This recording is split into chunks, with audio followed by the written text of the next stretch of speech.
Think and Grow Rich is one of the most influential books of all time in pointing the way to personal achievement, to financial independence, and to riches of the spirit beyond measurement in money. There has never been another book like it, nor ever can be. It was inspired by Andrew Carnegie, who disclosed his formula of personal achievement to the author, Napoleon Hill, many years ago.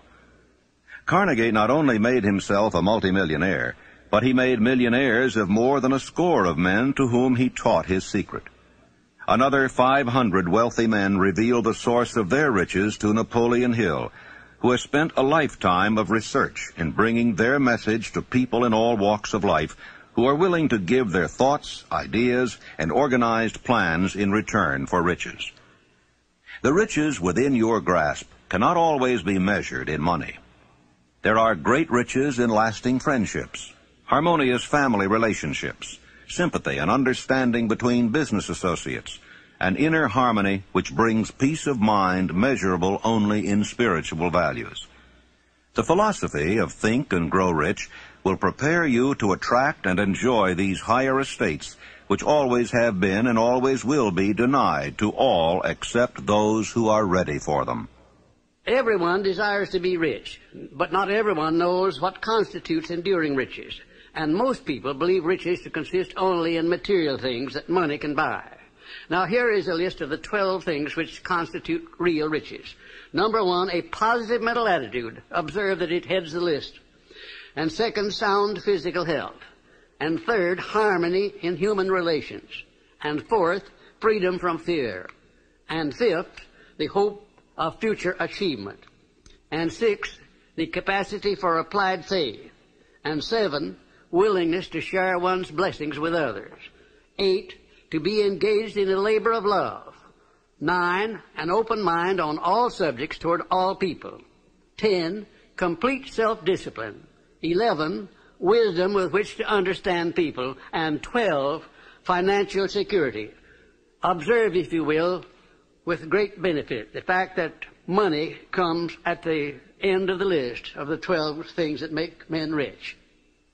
Be prepared when you begin to put the philosophy of Think and Grow Rich into action for a changed life which will not only ease the trials and stresses of living, but will also prepare you for the accumulation of material riches in abundance.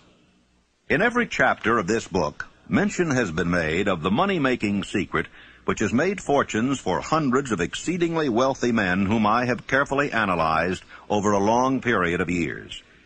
If you are ready to put it to use, you will recognize this secret at least once in every chapter. I wish I might feel privileged to tell you how you will know if you are ready, but that would deprive you of much of the benefit you will receive when you make the discovery in your own way.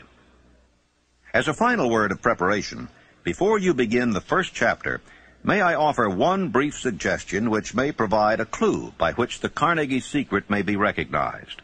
It is this: all achievement, all earned riches have their beginning in an idea. If you are ready for the secret, you already possess one half of it. Therefore, you will readily recognize the other half the moment it reaches your mind. When you begin to think and grow rich, you will observe that riches begin with a state of mind, with definiteness of purpose, with little or no hard work. You and every other person ought to be interested in knowing how to acquire that state of mind which will attract riches. I spent 25 years in research because I, too, wanted to know how wealthy men became that way. My brother and I had matriculated at Georgetown University Law School intending to become lawyers. We didn't have any money, but I did have the ability to write, and I promised that I would write stories about successful men, sell them to the magazines, and pay our way through. And my first assignment, fortunately, was with Andrew Carnegie in Pittsburgh. He gave me 3 hours. And when the 3 hours were over, he said, now, this interview is just beginning. Come on out the house, stay all night, and after dinner we'll take up the interview again. He kept me there 3 days and nights. And believe you me, I was more than flattered. I wondered what it was all about. He kept talking to me about the need for a new philosophy. He said, we've had many philosophies from the days of Socrates and Plato on down to the days of William James and Emerson, but most of them dealt with the moral laws of life. What we need is an economic philosophy for the man of the streets that will enable him to make use of the know-how gained by men like myself over a lifetime of experience. Well, it sounded very nice to me, except for one thing. I didn't know exactly what that word philosophy meant. And finally, at the end of the third day, he said, now look here, I have been talking to you for 3 days about the need for a new philosophy, and I'm going to ask you a question about it. If I commission you to become the author of this philosophy, give you letters of introduction to men whose experiences you will need in collaboration with yourself, are you willing to put in 20 years of research, because that's how long it will take, paying your own way as you go along without any subsidy from me, yes or no? Ladies and gentlemen, there have been many times in my life when I have faced difficult problems and difficult decisions, and I don't think I ever faced one more embarrassing than that. Because when Mr. Carnegie put that proposition to me, my hand was down in my pocket, and I was fiddling with the money that I had there just about enough to get back to Washington, and if I had to stay at a hotel instead of Mr. Carnegie's house, I wouldn't have had that much. I didn't even know the meaning of the word philosophy. And here the richest man in the world wanted me to go to work for him for 20 years without pay. Wasn't that a situation for you? I started to tell Mr. Carnegie, I started to do just exactly what you or the most of us people would have done under the same circumstances. And what do you think that was? What would you have done if you would have faced that sort of proposition, going to work for 20 years without any pay for the richest man in the world? Well, yes, that's what I was about to do. But something inside of me wouldn't let me open my mouth until I got a hunch that if Mr. Carnegie had kept me there for 3 days, it must have been for a purpose. That he must have seen something in me that I didn't know was there. Also, that a man with Mr. Carnegie's reputation for picking men certainly didn't pick me to do a job like that unless he knew I had the ability to do it. And whatever this something was, this silent, invisible person that was standing, looking over my shoulder and whispering in my ear, said, go ahead and tell him yes. I said, Mr. Carnegie, I not only will accept the commission, sir, but you may depend upon it that I will complete it. He said, I like the way you ended that sentence up, and I think you'll do it. You have the job. The only contribution Mr. Carnegie ever made to me outside of introducing me where I needed to be introduced was to pay my expenses in the early part of my relationship with him. The first man he sent me to see was Henry Ford. He said, I want you to go up to Detroit, become acquainted with Henry Ford, observe him carefully, because one of these days he's going to dominate the motor industry. And it's going to be second only to the steel industry. This was in 1908, the late fall of 1908, ladies and gentlemen. I went up there and spent 2 days trying to find Ford, and when I did find him, he came out of the rear of a shop where he'd been doing some experimenting with an old pair of overalls on, a plug hat or a derby hat that had been bashed in the crown, grease all over his hands. I remember he got my shirt sleeves dirty when I shook hands with him. And I sat down for a half hour with Mr. Ford, and about all of his conversation consisted of yes and no, mostly no. And I wondered how a man like Mr. Carnegie could have made a mistake like that. Imagine if Mr. Ford would ever be a leader in anything. Well, I won't tell you the rest of it. That's enough.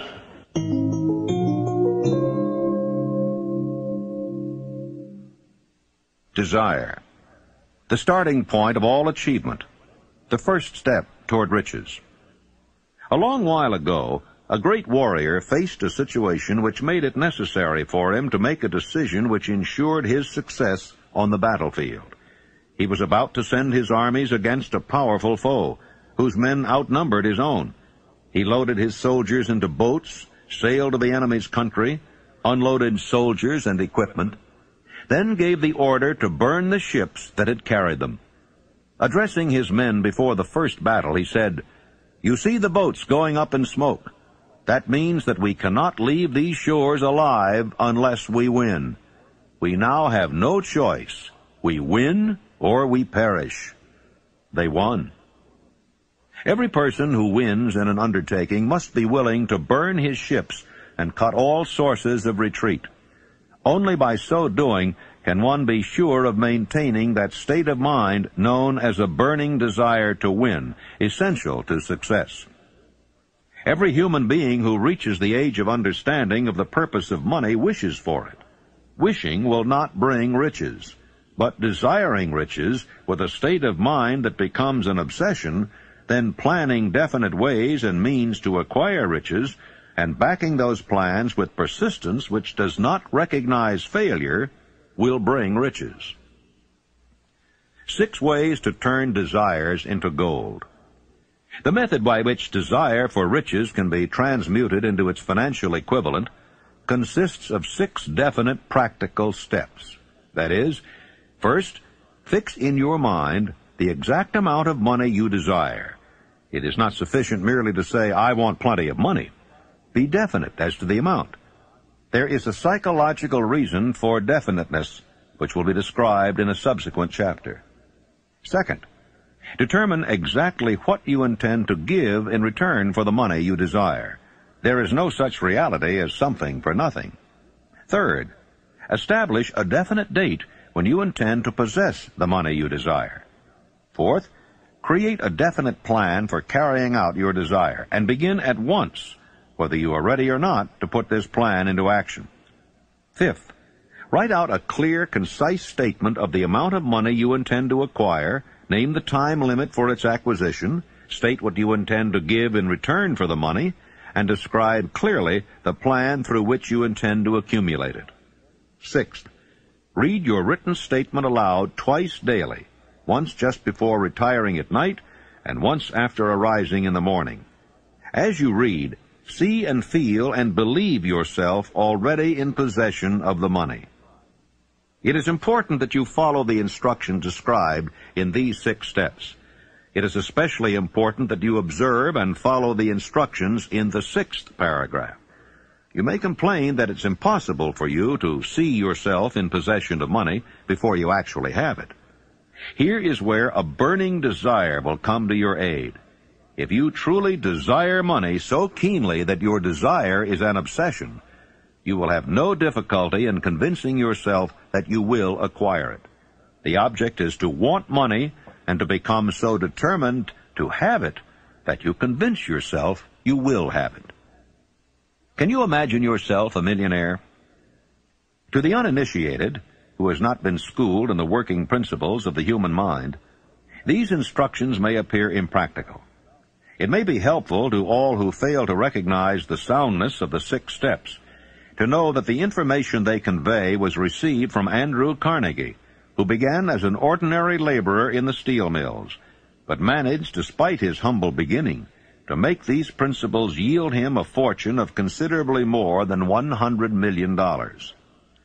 It may be of further help to know that the 6 steps here recommended were carefully scrutinized by the late Thomas A. Edison, who placed his stamp of approval upon them as being not only the steps essential for the accumulation of money, but for the attainment of any goal. The steps call for no hard labor. They call for no sacrifice. They do not require one to become ridiculous or credulous. To apply them calls for no great amount of education. But the successful application of these 6 steps does call for sufficient imagination to enable one to see and to understand that accumulation of money cannot be left to chance, good fortune, and luck. One must realize that all who have accumulated great fortunes first did a certain amount of dreaming, hoping, wishing, desiring, and planning before they acquired money.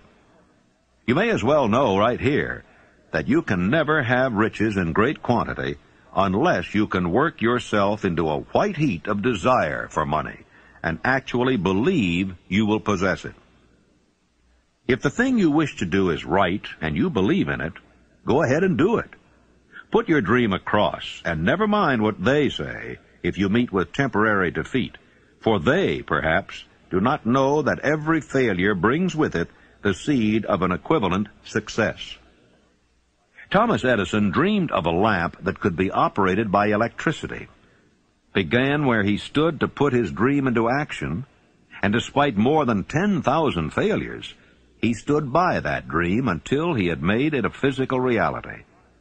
Practical dreamers do not quit. Imagine a man, for instance, standing by through 10,000 different failures, as Mr. Edison did, before giving up. His personal initiative was so definite that he told me that if he hadn't found the secret of the incandescent electric lamp, that at that very moment he would be in the laboratory working on it instead of being out there wasting his time talking with me. And then in a more serious note, Mr. Edison said, you know, I had to succeed because I finally ran out of things that wouldn't work. And I've thought of that so many times, wondering why more people don't keep on keeping on until they run out of things that won't work, for then they're bound to find the thing that will work. There is a difference between wishing for a thing and being ready to receive it. No one is ready for a thing until he believes he can acquire it. The state of mind must be belief, not mere hope or wish. Open-mindedness is essential for belief. Closed minds do not inspire faith, courage, and belief. Remember, no more effort is required to aim high in life, to demand abundance and prosperity, than is required to accept misery and poverty. I believe in the power of desire backed by faith, because I have seen this power lift men from lowly beginnings to places of power and wealth. I have seen it rob the grave of its victims. I have seen it serve as the medium by which men stage to comeback after having been defeated in 100 different ways. I have seen it provide my own son with a normal, happy, successful life, despite nature's having sent him into the world without ears. When my second son, Blair, was born, he was born without ears. And the doctors told me that he would be a deaf mute all of his life. I told him he would not be a deaf mute, and that he would live to have 100% of his hearing just like other children. And one of these doctors came over and put his arm on my shoulder, and he said, now look here, Napoleon, there are some things in this world that neither you nor I nor anyone else can do anything about, and now you face one of those situations. I said, Doctor, there is nothing in this world that I can't do something about, if it's nothing more than adjust myself to an unpleasant situation so it does not destroy my spirit. I went to work on that child through prayer before I ever saw him. I worked on him continuously, almost 4 hours a day for the first 4 years of his life. And at the age of about 18 months, we recognized that he was beginning to hear. We didn't know just how much. But by the time he had reached the 4th year, he had developed 65% of his normal hearing.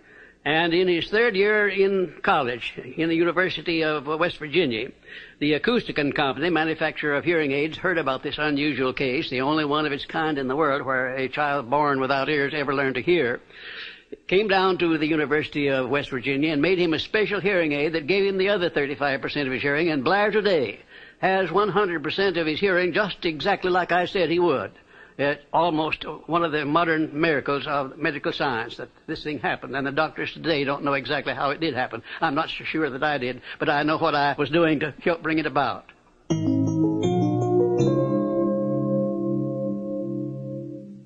Faith is the head chemist of the mind. When faith is blended with thought, the subconscious mind instantly picks up the vibration, translates it into its spiritual equivalent, and transmits it to infinite intelligence, as in the case of prayer.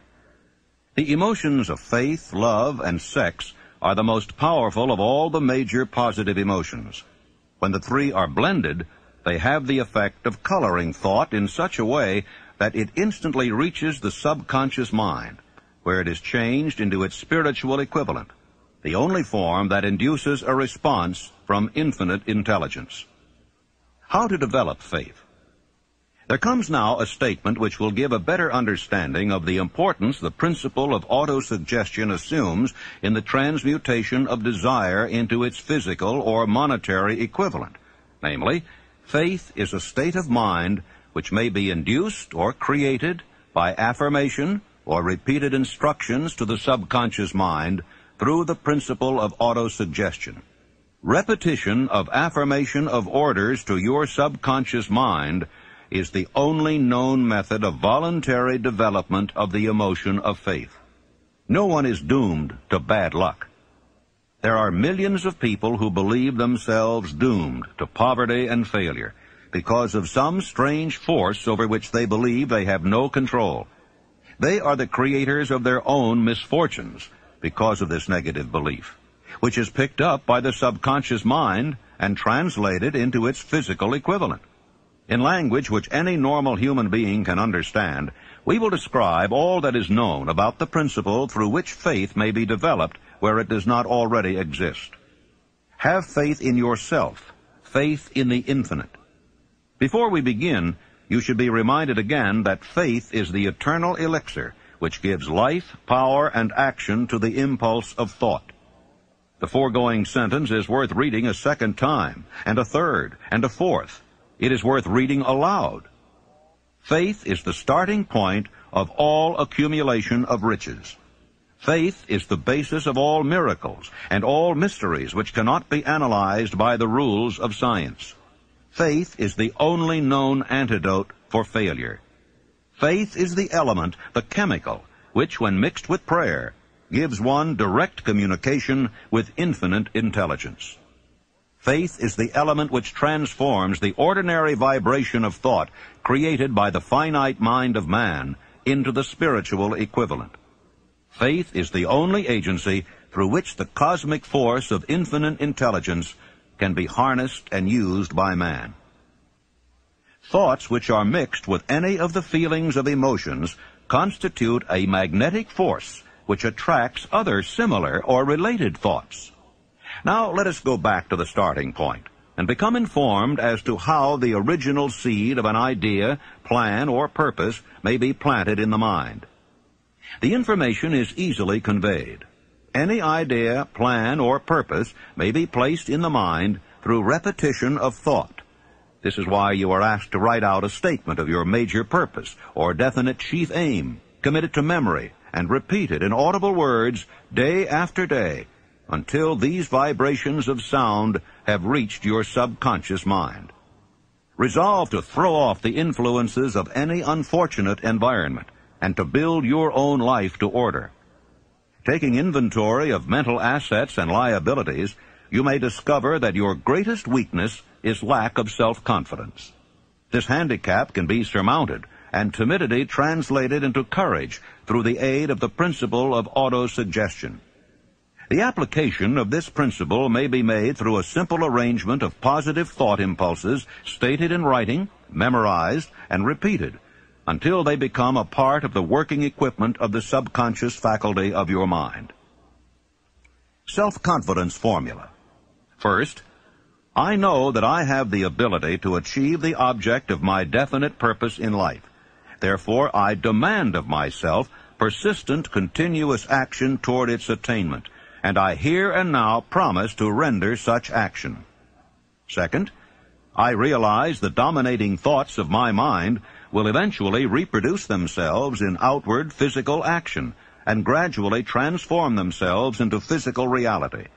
Therefore, I will concentrate my thoughts for 30 minutes daily upon the task of thinking of the person I intend to become, thereby creating in my mind a clear mental picture. Third, I know through the principle of autosuggestion, any desire that I persistently hold in my mind will eventually seek expression through some practical means of attaining the object back of it.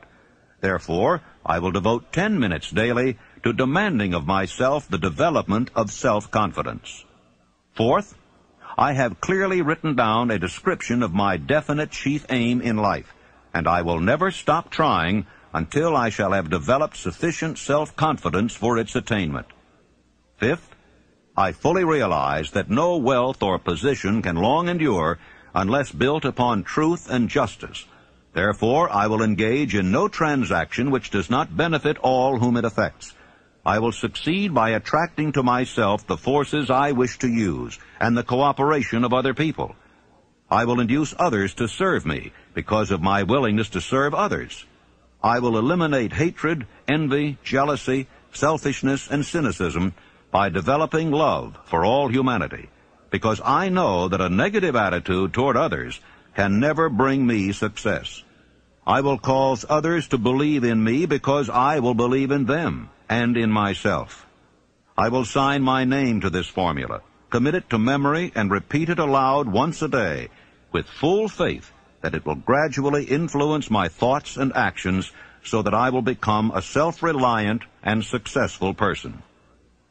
The disaster of negative thinking. The subconscious mind makes no distinction between constructive and destructive thought impulses. It works with the material we feed it, through our thought impulses. The subconscious mind will translate into reality a thought driven by fear just as readily as it will translate into reality a thought driven by courage or faith. Like the wind which carries one ship east and another west, the law of autosuggestion will lift you up or pull you down, according to the way you set your sails of thought.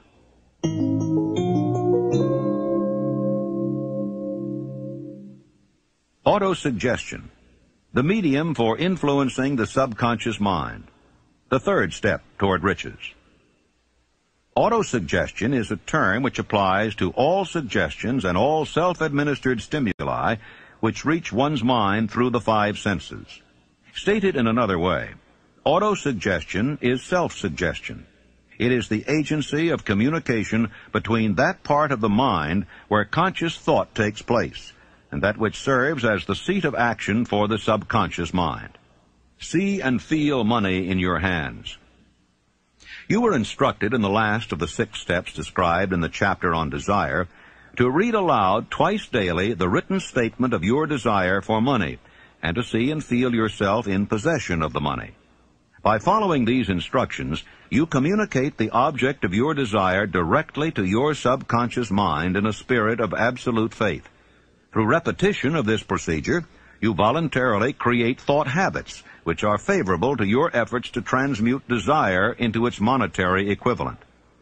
Remember, therefore, when reading aloud the statement of your desire, through which you are endeavoring to develop a money consciousness, that the mere reading of the words is of no consequence unless you mix emotion or feeling with your words.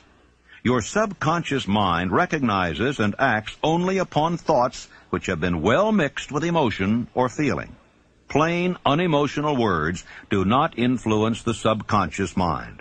You will get no appreciable results until you learn to reach your subconscious mind with thoughts or spoken words which have been well emotionalized with belief.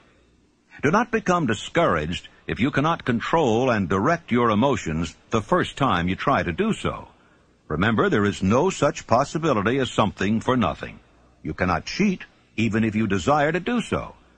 The price of ability to influence your subconscious mind is everlasting persistence in applying the principles described here. You cannot develop the desired ability for a lower price. You and you alone must decide whether or not the reward for which you are striving, the money consciousness, is worth the price you must pay for it in effort. Your ability to use the principle of autosuggestion will depend very largely upon your capacity to concentrate upon a given desire until that desire becomes a burning obsession.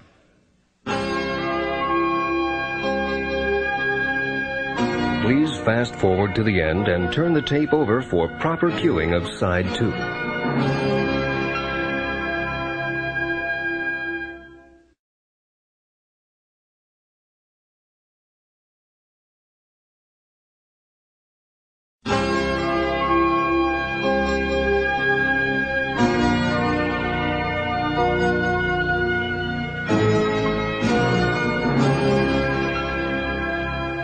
6 steps to stimulate your subconscious mind. The instructions given in connection with the 6 steps in the 2nd chapter will now be summarized and blended with the principles covered by this chapter as follows. First, go into some quiet spot, preferably in bed at night, where you will not be disturbed or interrupted. Close your eyes and repeat aloud, so you may hear your own words, the written statement of the amount of money you intend to accumulate, the time limit for its accumulation, and a description of the service or merchandise you intend to give in return for the money. As you carry out these instructions, see yourself already in possession of the money. For example, suppose that you intend to accumulate $50,000 by the 1st of January 5 years hence, that you intend to give personal services in return for the money in the capacity of a salesman. Your written statement of your purpose should be similar to the following. By the 1st day of January 19 so-and-so, I will have in my possession $50,000, which will come to me in various amounts from time to time during the interim. In return for this money, I will give the most efficient service of which I am capable, rendering the fullest possible quantity and the best possible quality of service in the capacity of salesman of, and here describe the service or merchandise you intend to sell. I believe that I will have this money in my possession. My faith is so strong that I can now see this money before my eyes. I can touch it with my hands. It is now awaiting transfer to me at the time and in the proportion that I deliver the service I intend to render in return for it. I am awaiting a plan by which to accumulate this money, and I will follow that plan when it is received. Second, repeat this program night and morning until you can see in your imagination the money you intend to accumulate. Third, place a written copy of your statement where you can see it night and morning, and read it just before retiring and upon arising until it has been memorized. Remember, as you carry out these instructions, that you are applying the principle of autosuggestion for the purpose of giving orders to your subconscious mind. Remember also that your subconscious mind will act only upon instructions which are emotionalized and handed over to it with feeling. Faith is the strongest and most productive of the emotions. Follow the instructions given in the chapter on faith. These instructions may at first seem abstract. Do not let this disturb you. Follow the instructions, no matter how abstract or impractical they may at first appear to be. The time will soon come, if you do as you've been instructed, in spirit as well as in act, when a whole new universe of power will unfold to you.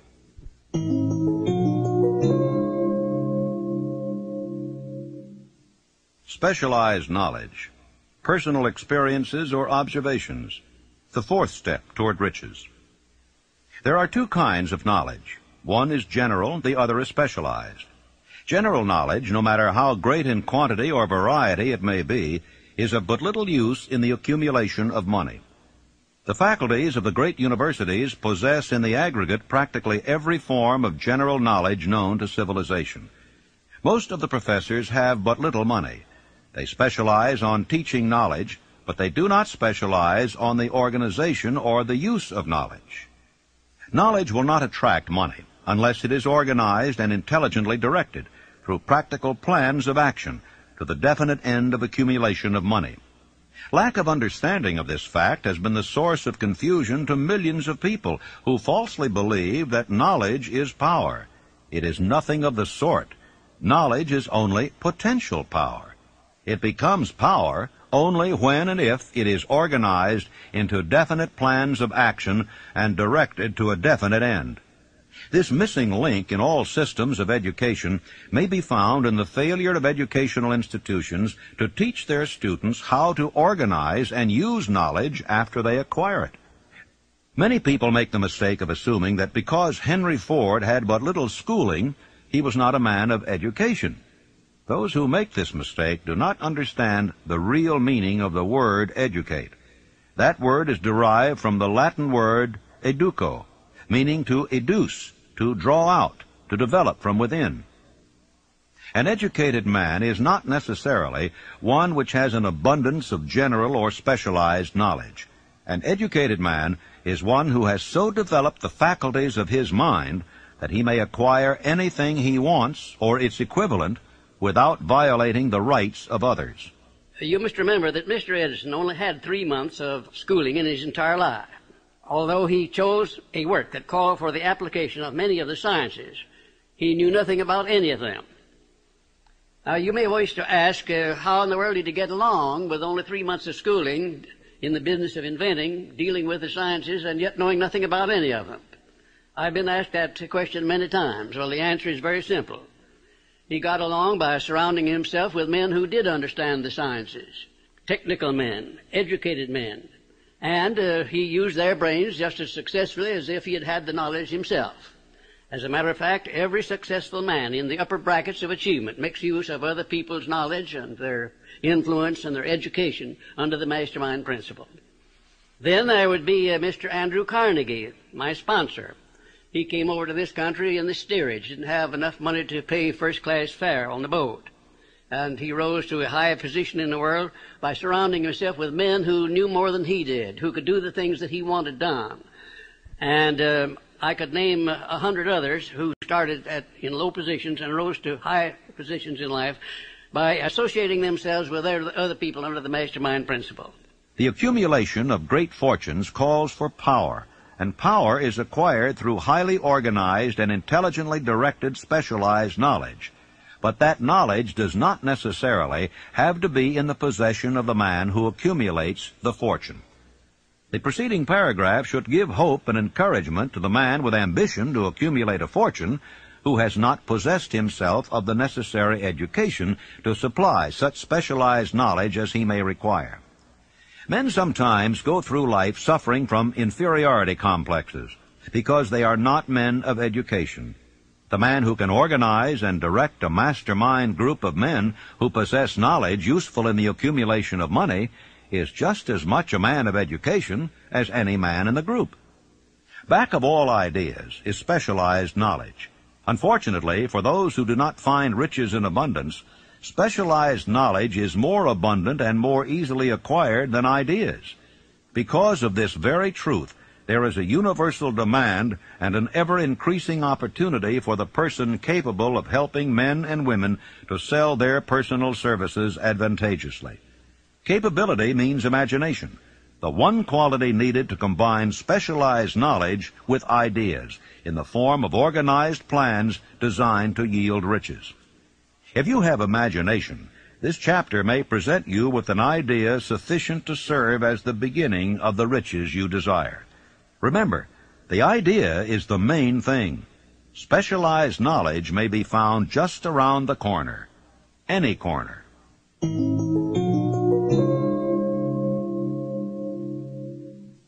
Imagination. The workshop of the mind. The fifth step toward riches. The imagination is literally the workshop wherein are fashioned all plans created by man. The impulse, the desire, is given shape, form, and action through the aid of the imaginative faculty of the mind. Two forms of imagination. The imaginative faculty functions in two forms. One is known as synthetic imagination, and the other as creative imagination. Synthetic imagination. Through this faculty, one may arrange old concepts, ideas, or plans into new combinations. This faculty creates nothing. It merely works with the material of experience, education, and observation with which it is fed.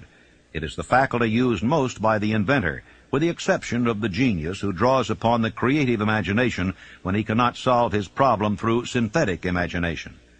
Creative imagination. Through the faculty of creative imagination, the finite mind of man has direct communication with infinite intelligence. It is the faculty through which hunches and inspirations are received. It is by this faculty that all basic or new ideas are handed over to man. It is through this faculty that one individual may tune in or communicate with the subconscious minds of other men. Center your attention for the time being on the development of the synthetic imagination, because this is the faculty which you will use more often in the process of converting desire into money. Transformation of the intangible impulse of desire into the tangible reality of money calls for the use of a plan or plans. These plans must be formed with the aid of the imagination, and mainly with the synthetic faculty. The laws that lead to fortune. The earth on which you live, you yourself, and every other material thing, are the result of evolutionary change through which microscopic bits of matter have been organized and arranged in an orderly fashion. Moreover, and this statement is of stupendous importance, this earth, every one of the billions of individual cells of your body and every atom of matter began as an intangible form of energy. Desire is thought impulse. Thought impulses are forms of energy. When you begin with a thought impulse, desire to accumulate money, you are drafting into your service the same stuff that nature used in creating this earth and every material form in the universe, including the body and brain in which the thought impulses function. If you are one of those who believe that hard work and honesty alone will bring riches, perish the thought. It is not true. Riches, when they come in huge quantities, are never the result of hard work alone. Riches come, if they come at all, in response to definite demands based upon the application of definite principles, and not by chance or luck. Generally speaking, an idea is an impulse of thought that impels action by an appeal to the imagination. All master salesmen know that ideas can be sold where merchandise cannot. Ordinary salesmen do not know this. That is why they are ordinary. There was Clarence Saunders, one of my outstanding students of Memphis, Tennessee. Clarence worked in a grocery store, delivering groceries, more or less. And he had a great amount of enthusiasm and also a keen imagination. He was constantly trying to interest his employer in new and improved methods of merchandising. And finally, the employer became so peeved at Clarence for wasting his time with what he called foolish suggestions that he told him that if he came in with another one, he was going to fire him. Shortly thereafter, a cafeteria was opened in Memphis, Tennessee, the first cafeteria that came there.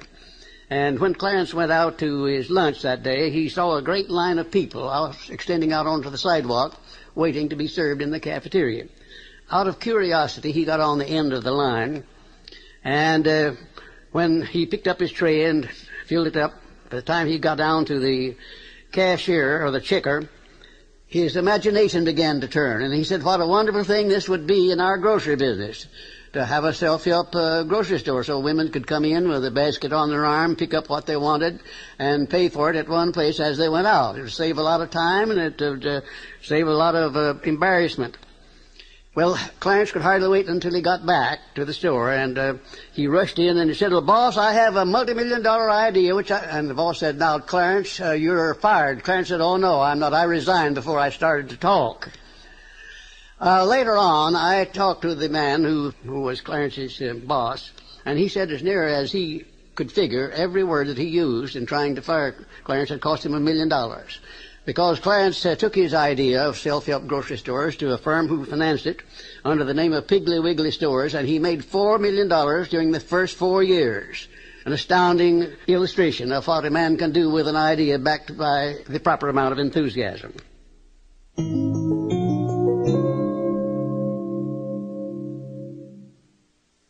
Organized planning, the crystallization of desire into action, the sixth step toward riches.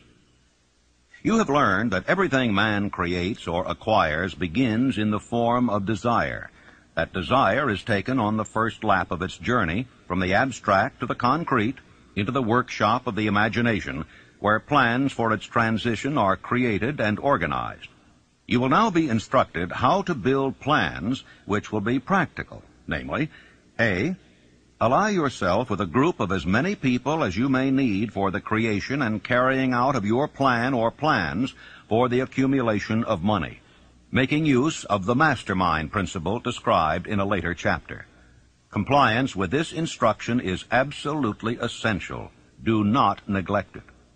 B. Before forming your mastermind alliance, decide what advantages and benefits you may offer the individual members of your group in return for their cooperation. No one will work indefinitely without some form of compensation. No intelligent person will either request or expect another to work without adequate compensation, although this may not always be in the form of money. C. Arrange to meet with the members of your mastermind group at least twice a week, and more often if possible, until you have jointly perfected the necessary plan or plans for the accumulation of money. D. Maintain perfect harmony between yourself and every member of your mastermind group. If you fail to carry out this instruction to the letter, you may expect to meet with failure. The mastermind principle cannot obtain where perfect harmony does not prevail. Keep in mind these facts.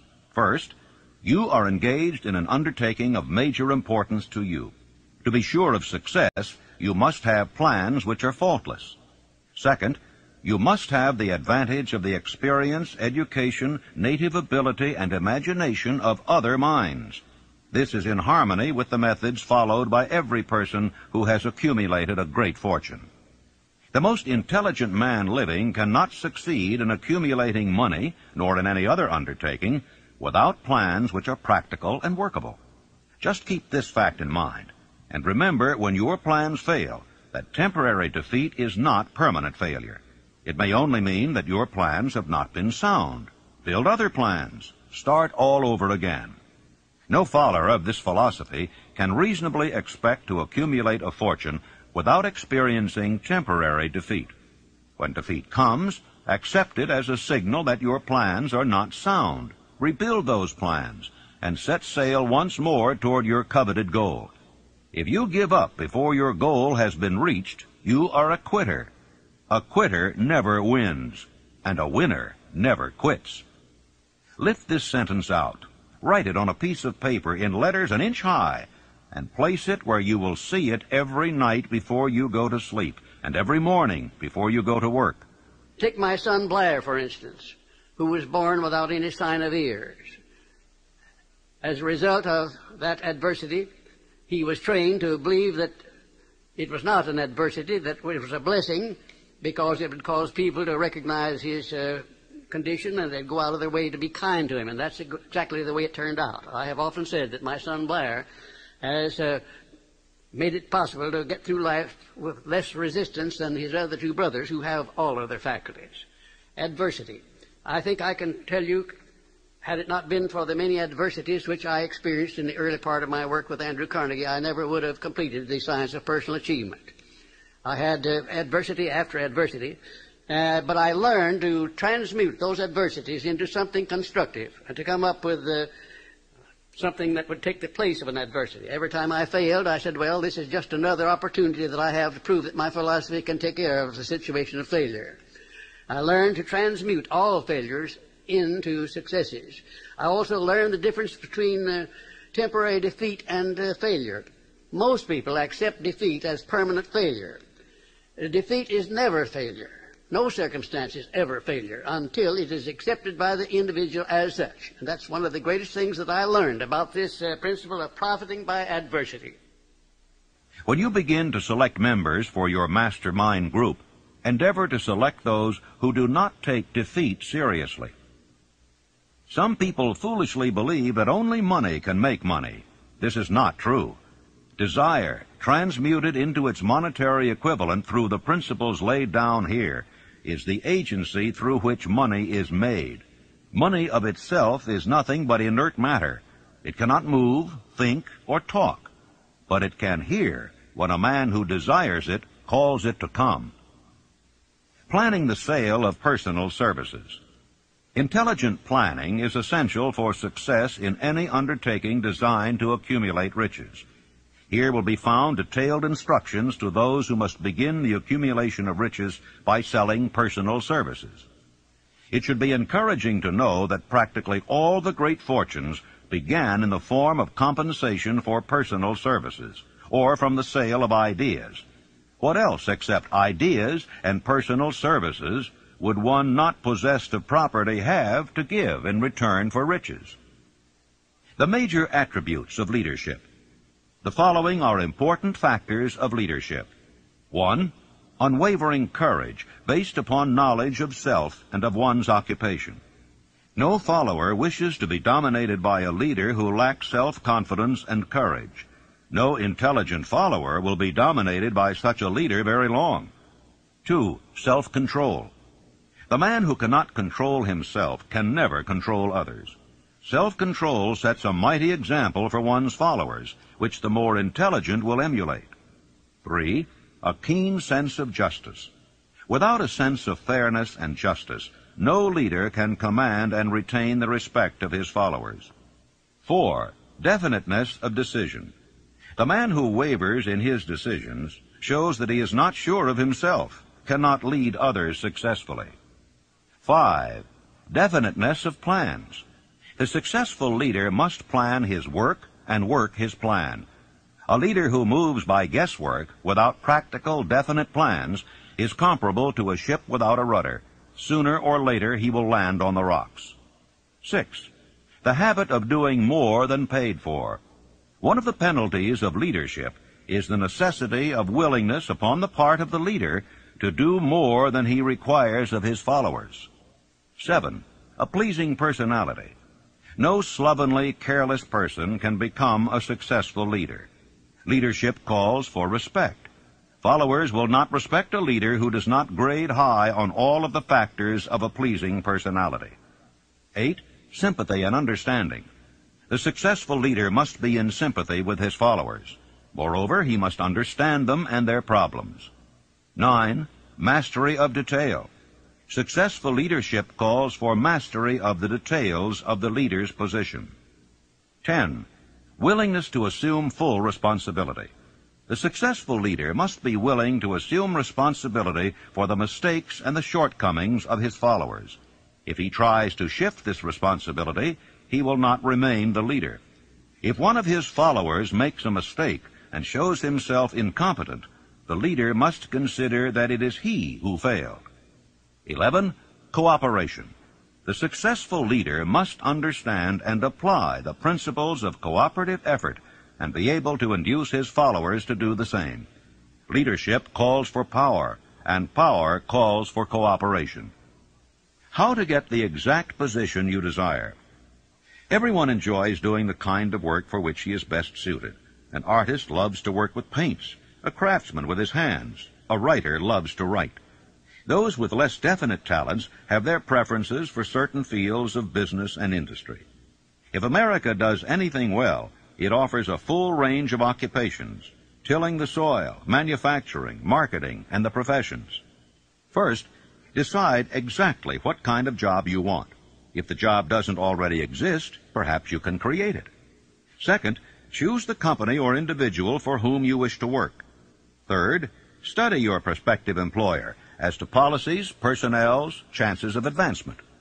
Fourth, by analysis of yourself and your talents and capabilities, figure what you can offer and plan ways and means of giving advantages, services, developments, ideas that you believe you can successfully deliver. Fifth, forget about a job. Forget whether or not there is an opening. Forget the usual routine of, have you got a job for me? Concentrate on what you can give. Sixth, once you have your plan in mind, arrange with an experienced writer to put it on paper in neat form and in full detail. Seventh, present it to the proper person with authority, and he will do the rest. Every company is looking for men who can give something of value, whether it be ideas, services, or connections. Every company has room for the man who has a definite plan of action which is to the advantage of that company. This line of procedure may take a few days or weeks of extra time, but the difference in income, in advancement, and in gaining recognition will save years of hard work at small pay. It has many advantages, the main one being that it will often save from 1 to 5 years of time in reaching a chosen goal. Every person who starts or gets in halfway up the ladder does so by deliberate and careful planning. For instance, back in the early days when I wanted to get a job from a certain firm while I was going to high school, here's the way I went about it. I wrote an application stating my qualifications and my desire for the job. The answer came back, no, too sorry, no position open. Next, I sent a telegram. Answer was still no. And next, I sent a special delivery letter every day for a week. Answer was still no. Next, I sent a special delivery every hour for 2 days. And the firm telegraphed me to come and go to work. Every person must be his own salesman of personal services. The quality and the quantity of service rendered, and the spirit in which it is rendered, determine to a large extent the price and the duration of employment.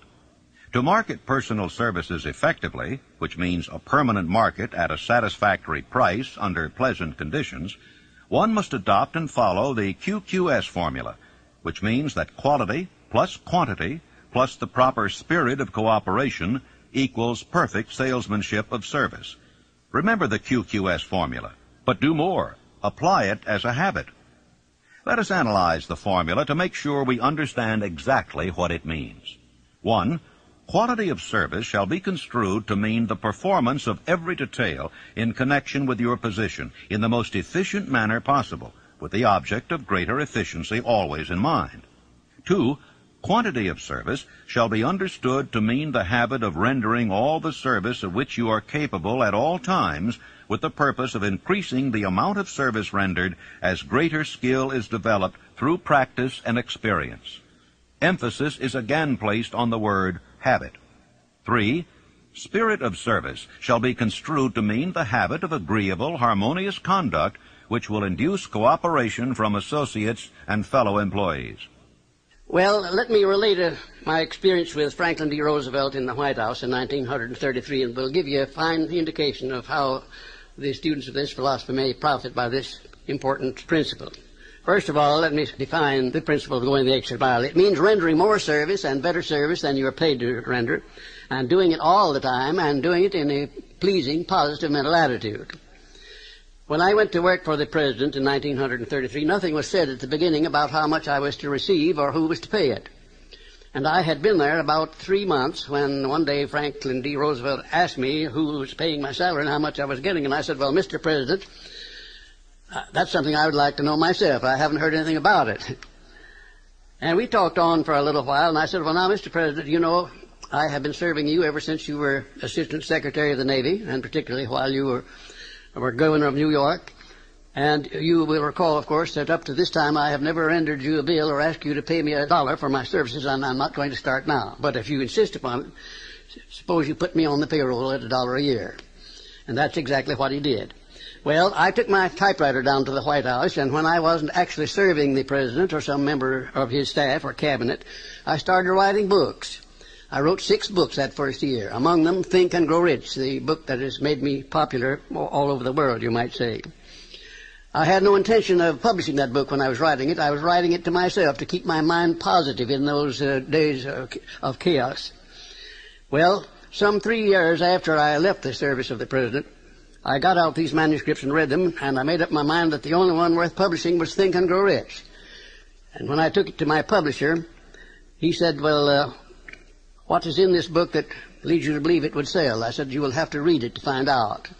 He took it home with him and read it. He had his whole staff read it paragraph by paragraph, and then they took a vote on it, and they voted unanimously that it was the best manuscript that ever came to that publishing house. They printed it, put it to work, and it's been selling as a bestseller all over the world up to this time. It has grossed over $18 million, and probably will gross many more millions of dollars while I'm still alive. It's been translated into many languages. It was endorsed by Mahatma Gandhi and distributed widely throughout India. It went from there to Brazil, where it was translated into the Portuguese language and is widely distributed throughout Latin America. And I think if you'll stop and consider the wages that I asked, the wages that I received of $1 a year, and the service that I gave for that, you'll recognize what can be accomplished by going the extra mile. Now, let me give you some of the benefits that comes from going the extra mile. Well, it places the law of increasing returns squarely back of one. It brings one to the favorable attention of those who can and do provide opportunities for self-promotion. It tends to permit one to become indispensable in many different human relationships, and therefore enables one to command more than average compensation. It leads to a mental growth and physical perfection in various forms of service, thereby developing greater ability and skill in one's chosen vocation. It protects one against the loss of employment and places one in a position to choose his own job and working conditions. It enables one to profit by the law of contrast, because the majority of people do not practice the habit of going the extra mile. As a matter of fact, the majority of people don't even go the first mile. And it leads to the development of a positive, pleasing personal attitude, which is among the more important traits of a pleasing personality. And it tends to develop a keen, alert imagination, as it is a habit which keeps one continuously seeking new and more efficient ways of rendering service. It definitely serves to develop self-reliance. It serves also to build the confidence of others in one's integrity. And it is the only logical reason to justify one in asking for a promotion or for more wages, because if a man is not doing any more than he's paid for, then obviously he has no right to ask for more pay.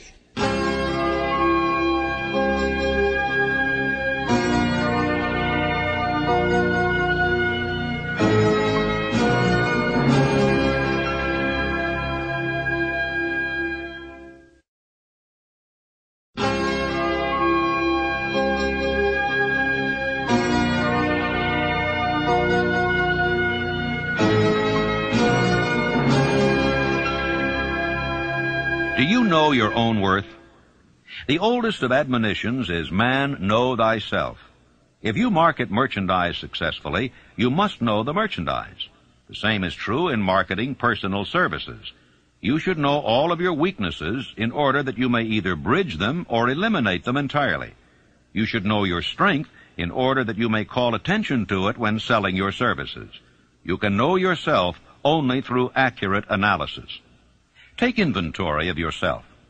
Annual self-analysis is an essential in the effective marketing of personal services, as is annual inventory in merchandising. Moreover, the yearly analysis should disclose a decrease in faults and an increase in virtues. One goes ahead, stands still, or goes backward in life. One's object should be, of course, to go ahead. Annual self-analysis will disclose whether advancement has been made, and if so, how much. It will also disclose any backward steps one may have made. The effective marketing of personal services requires one to move forward even if the progress is slow.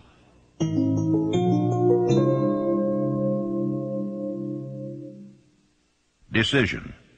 The mastery of procrastination. The seventh step toward riches. Analysis of over 25,000 men and women who had experienced failure disclosed the fact that lack of decision was near the head of the list of the 31 major causes of failure.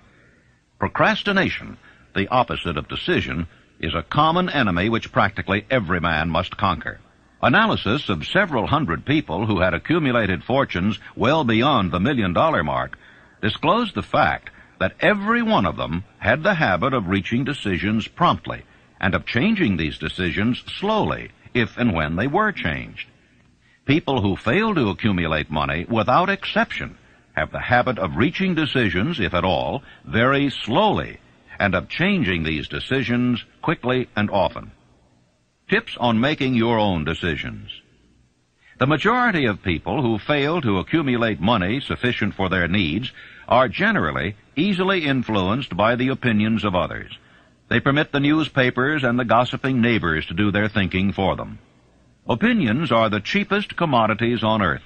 Everyone has a flock of opinions ready to be wished upon anyone who will accept them.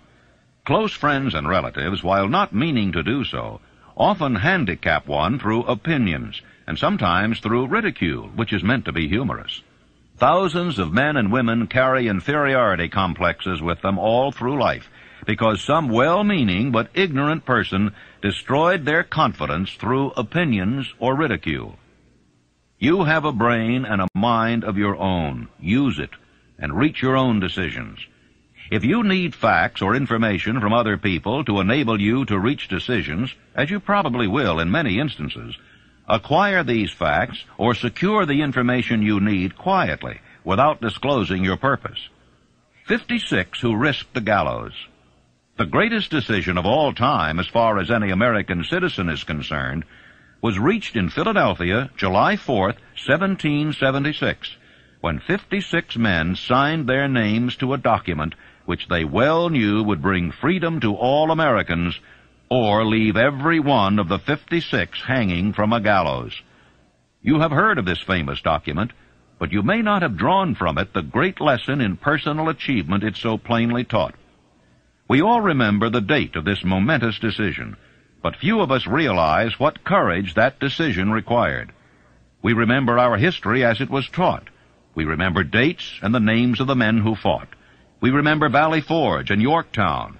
We remember George Washington and Lord Cornwallis. But we know little of the real forces back of these names, dates, and places. We know still less of that intangible power which ensured us freedom long before Washington's armies reached Yorktown. It is nothing short of tragedy that the writers of history have missed entirely even the slightest reference to the irresistible power which gave birth and freedom to the nation destined to set up new standards of independence for all the peoples of the earth. I say it as a tragedy because it is the selfsame power which must be used by every individual who surmounts the difficulties of life and forces life to pay the price asked. Analyze the events which led to the Declaration of Independence, and be convinced that this nation, which now holds a position of commanding respect and power among all nations of the world, was born of a decision created by a master mind consisting of 56 men.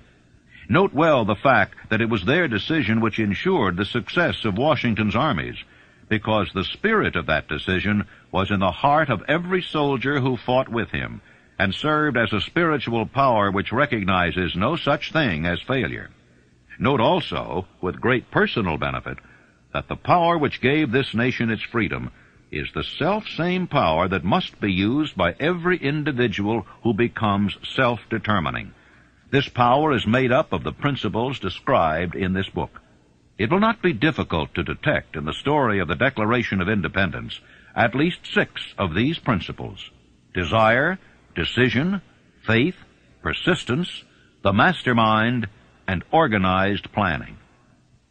Know what you want, and you'll generally get it. Throughout this philosophy will be found the suggestion that thought, backed by strong desire, has a tendency to transmute itself into its physical equivalent. In your search for the secret of the method, do not look for a miracle, because you will not find it. You will find only the eternal laws of nature. These laws are available to every person who has the faith and the courage to use them. They may be used to bring freedom to a nation, or to accumulate riches. Definiteness of decision always requires courage, sometimes very great courage. The 56 men who signed the Declaration of Independence staked their lives on the decision to affix their signatures to that document. The person who reaches a definite decision to procure the particular job and make life pay the price he asks does not stake his life on that decision. He stakes his economic freedom. Financial independence, riches, desirable business, and professional positions are not within reach of the person who neglects or refuses to expect, plan, and demand these things. The person who desires riches in the same spirit that Samuel Adams desired freedom for the colonies is sure to accumulate wealth.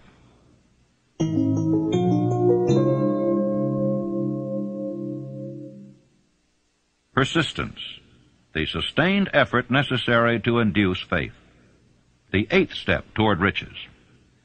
Persistence is an essential factor in the procedure of transmuting desire into its monetary equivalent. The basis of persistence is the power of will. Willpower and desire, when properly combined, make an irresistible pair. The starting point of all achievement is desire. Keep this constantly in mind. Weak desires bring weak results, just as a small amount of fire makes a small amount of heat. If you find yourself lacking in persistence, this weakness may be remedied by building a stronger fire under your desires. And if you find that you are indifferent, you may be sure that you have not yet acquired the money consciousness which you must possess before you can be sure of accumulating a fortune. Those who can take it are bountifully rewarded for their persistence. They receive as their compensation whatever goal they are pursuing. That is not all. They receive something infinitely more important than material compensation: the knowledge that every failure brings with it the seed of an equivalent advantage. You can train yourself to be persistent. Persistence is a state of mind. Therefore, it can be cultivated. Like all states of mind, persistence is based upon definite causes. Among them, these. A. Definiteness of purpose. Knowing what one wants is the first and perhaps the most important step toward the development of persistence. A strong motive forces one to surmount many difficulties. B. Desire. It is comparatively easy to acquire and to maintain persistence in pursuing the object of intense desire. C. Self-reliance. Belief in one's ability to carry out a plan encourages one to follow the plan through with persistence. Self-reliance can be developed through the principle described in the chapter on autosuggestion. D. Definiteness of plans. Organized plans, even though they may be weak and entirely impractical, encourage persistence. E. Accurate knowledge. Knowing that one's plans are sound, based upon experience or observation, encourages persistence. Guessing instead of knowing destroys persistence. F. Cooperation. sympathy, understanding, and harmonious cooperation with others tend to develop persistence. G. Willpower. The habit of concentrating one's thoughts upon the building of plans for the attainment of a definite purpose leads to persistence. H. Habit. Persistence is the direct result of habit. The mind absorbs and becomes a part of the daily experiences upon which it feeds. Fear, the worst of all enemies, can be effectively cured by forced repetition of acts of courage. Everyone who has seen active service in war knows this. Take your own persistence inventory. Before leaving the subject of persistence, take inventory of yourself and determine in what particular, if any, you are lacking in this essential quality. Measure yourself courageously, point by point, and see how many of the 8 factors of persistence you lack. The analysis may lead to discoveries that will give you a new grip on yourself. If you fear criticism, let us examine some of the symptoms of the fear of criticism. The majority of people permit relatives, friends, and the public at large to so influence them that they cannot live their own lives because they fear criticism. Huge numbers of people make mistakes in marriage, stand by the bargain, and go through life miserable and unhappy because they fear criticism, which may follow if they correct the mistake. Anyone who has submitted to this form of fear knows the irreparable damage it does by destroying one's ambition and the desire to achieve. Millions of people neglect to acquire belated educations after having left school because they fear criticism. Countless numbers of men and women, both young and old, permit relatives to wreck their lives in the name of duty because they fear criticism. Duty does not require any person to submit to the destruction of his personal ambitions and the right to live his own life in his own way. People refuse to take chances in business because they fear the criticism which may follow if they fail. The fear of criticism in such cases is stronger than the desire for success. How to develop persistence? There are 4 simple steps which lead to the habit of persistence. They call for no great amount of intelligence, no particular amount of education, and but little time or effort. The necessary steps are 1. A definite purpose backed by burning desire for its fulfillment. 2. A definite plan expressed in continuous action. 3. A mind closed tightly against all negative and discouraging influences, including negative suggestions of relatives, friends, and acquaintances. 4. A friendly alliance with one or more persons who will encourage one to follow through with both plan and purpose. These 4 steps are essential for success in all walks of life. The entire purpose of the 13 principles of this philosophy is to enable one to take these 4 steps as a matter of habit. These are the steps by which one may control one's economic destiny. They are the steps that lead to freedom and independence of thought. They are the steps that lead to riches in small or great quantities. They lead the way to power, fame, and worldly recognition. They are the 4 steps which guarantee favorable breaks. They are the steps that convert dreams into physical realities. They lead also to the mastery of fear, discouragement, and indifference. There is a magnificent reward for all who learn to take these 4 steps. It is the privilege of writing one's own ticket and of making life yield whatever price is asked. How to master difficulties? What mystical power gives to men of persistence the capacity to master difficulties? Does the quality of persistence set up in one's mind some form of spiritual, mental, or chemical activity which gives one access to supernatural forces? Does infinite intelligence throw itself on the side of the person who still fights on after the battle has been lost, with the whole world on the opposing side? You may be interested in knowing that I had the help of some 500 of the most successful men in America to help me create the science of personal achievement. Among them were such men as Thomas A. Edison, Henry Ford, John Wanamaker. Let me tell you about one man, perhaps my most outstanding student, who has made a tremendous success of his life by applying definiteness of purpose. His name is W. Clement Stone, president of the Combined Insurance Company of America. Right after Think and Grow Rich was published in 1937, someone gave Mr. Stone a copy of this book, and he was so impressed by it that he laid out a 20-year plan for himself. At that time, he was selling insurance, I suppose making $200 or $300, maybe $400 a week at the most. Now, his plan called for him to own a company of his own within 20 years, and for him to be president of it, and his personal fortune to be not less than $10 million. Well, long before the 20 years were up, he was the president and majority owner of 4 large insurance companies. His personal fortune was over $35 million, and today it is estimated that his fortune is over $100 million. And he attributes his success entirely to the application of the famous Andrew Carnegie philosophy, and particularly to the application of definiteness of purpose. His 2,000 salesmen are known to be the most successful men in the insurance field, and every one of those 2,000 men has been taught to use the science of personal achievement and to emphasize the principle of definiteness of purpose.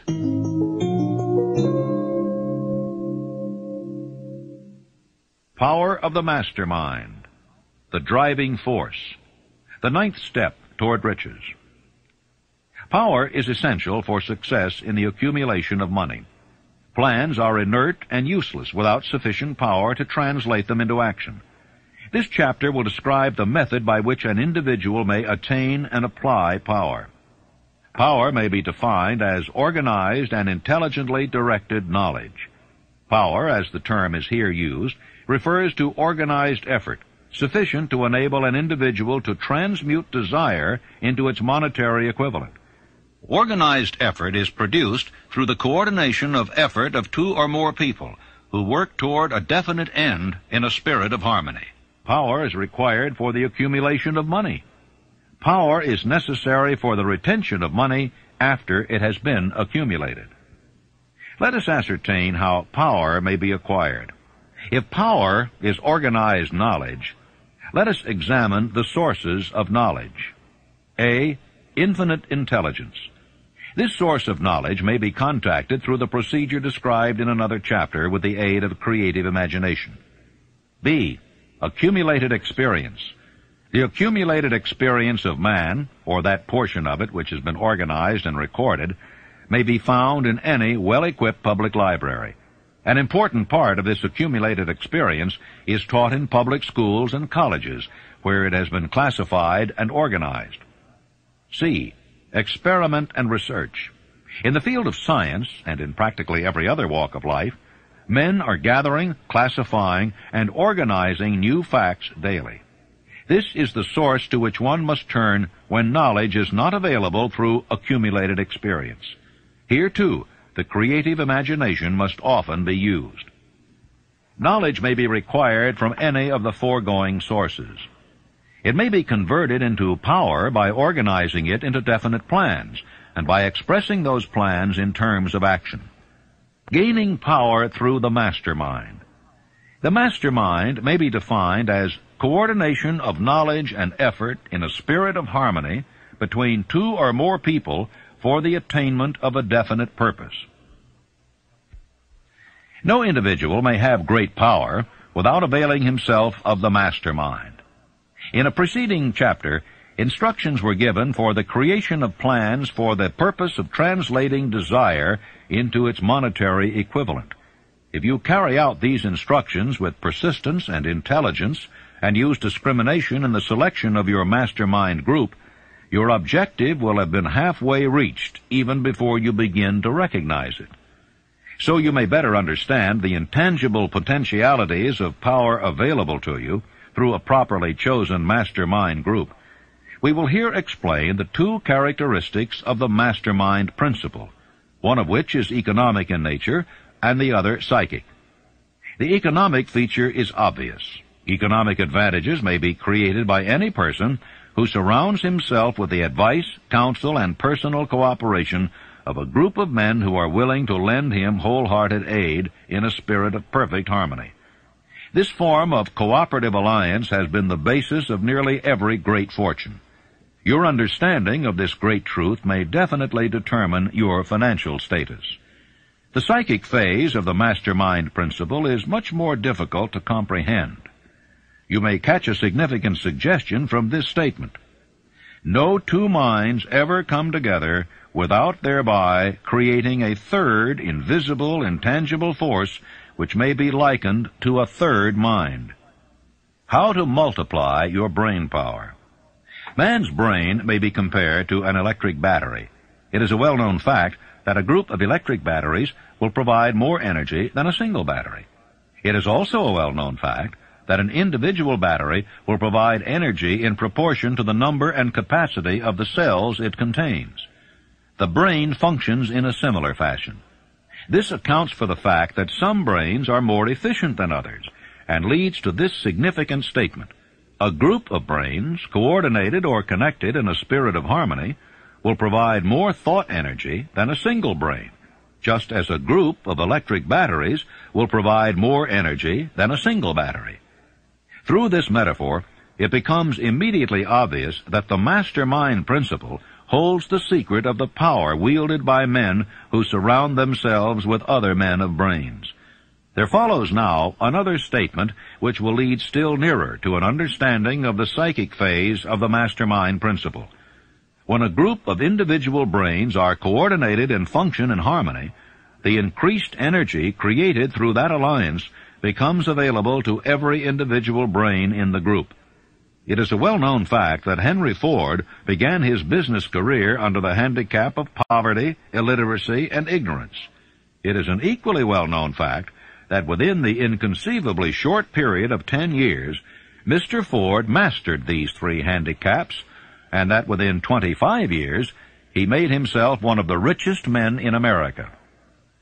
Connect with this fact the additional knowledge that Mr. Ford's most rapid strides became noticeable from the time he became a personal friend of Thomas A. Edison, and you will begin to understand what the influence of one mind upon another can accomplish. Go a step farther and consider the fact that Mr. Ford's most outstanding achievements began from the time that he formed the acquaintance of Harvey Firestone, John Burroughs, and Luther Burbank, each a man of great brain capacity. And you will have further evidence that power may be produced through friendly alliance of minds. Let me tell you about my experience in helping Franklin D. Roosevelt to create a mastermind which broke the back of the Depression in 1933. Shortly after the President entered the White House, he sent for me to come and go to work for him.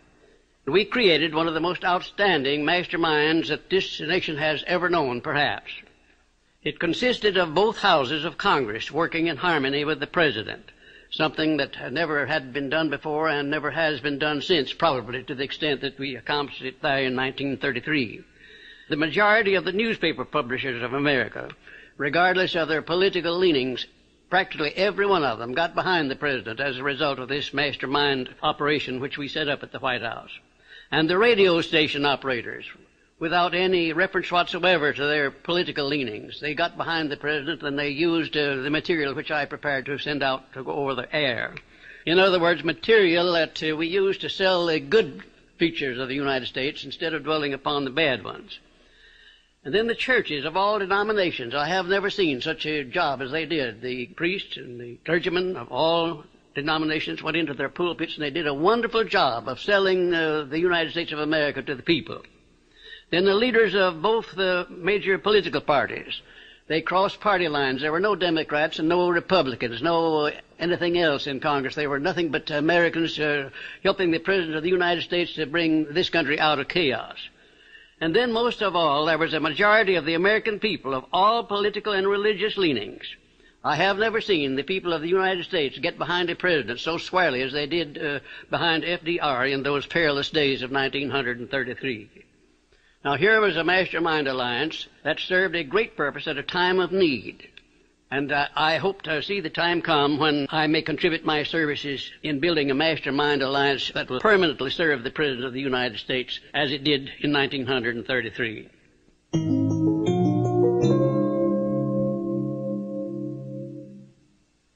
The mystery of sex transmutation, the 10th step toward riches. The meaning of the word transmute is, in simple language, the changing or transferring of one element or form of energy into another. The 10 stimuli of the mind. The human mind responds to stimuli through which it may be keyed up to high rates of vibration, known as enthusiasm, creative imagination, intense desire, and so on. The stimuli to which the mind responds most freely are 1. The desire for sex expression. 2. Love. 3. A burning desire for fame, power, or financial gain, money. 4. Music. 5.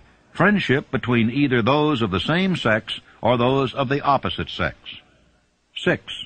A mastermind alliance based upon the harmony of 2 or more people who ally themselves for spiritual or temporal advancement.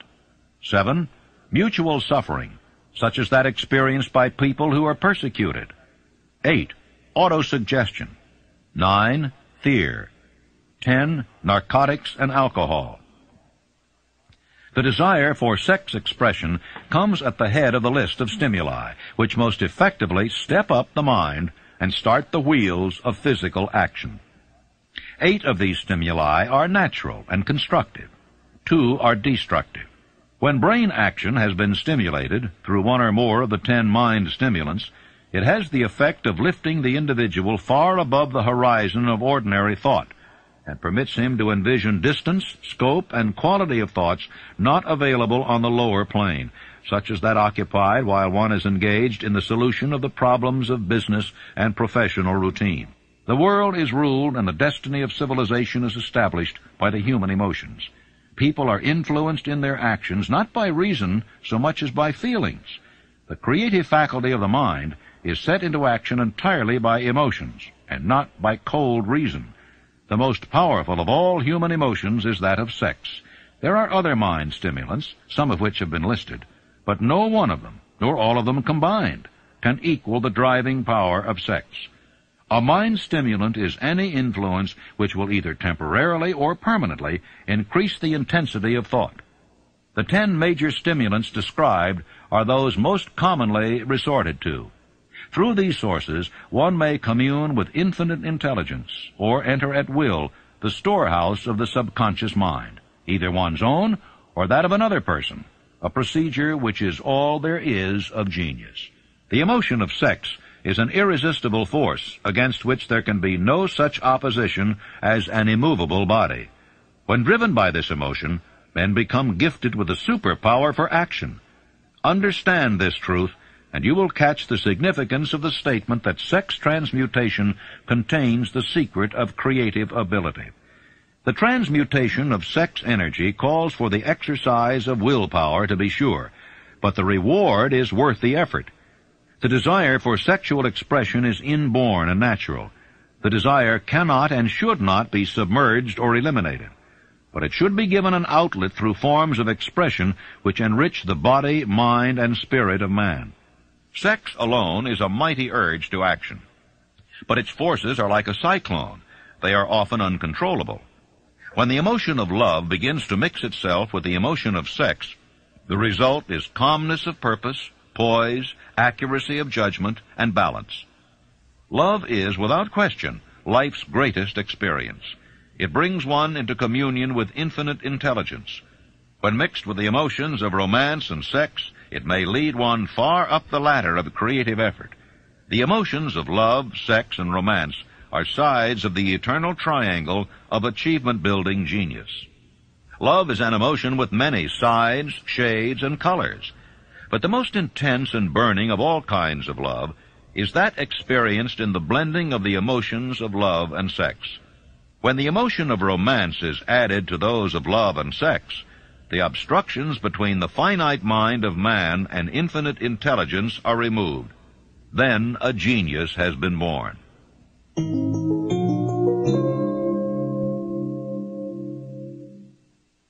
The subconscious mind, the connecting link, the 11th step toward riches.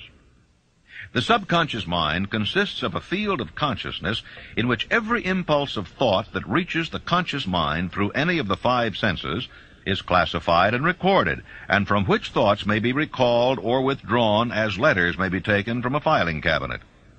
It receives and files sense impressions or thoughts, regardless of their nature.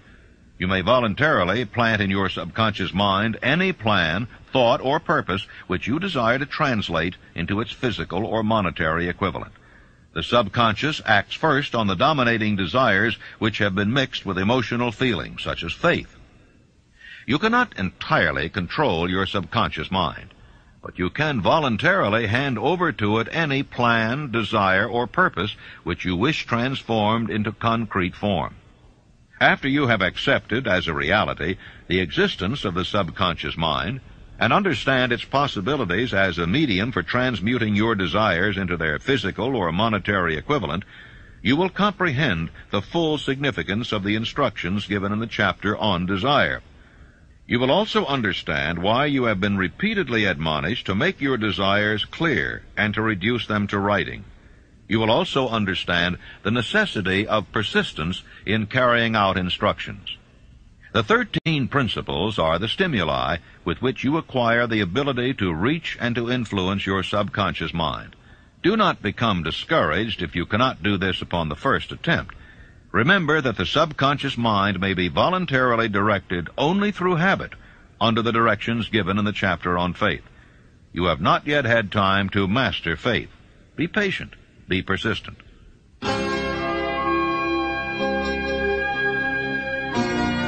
Please fast forward to the end and turn the tape over for proper cueing of side 4.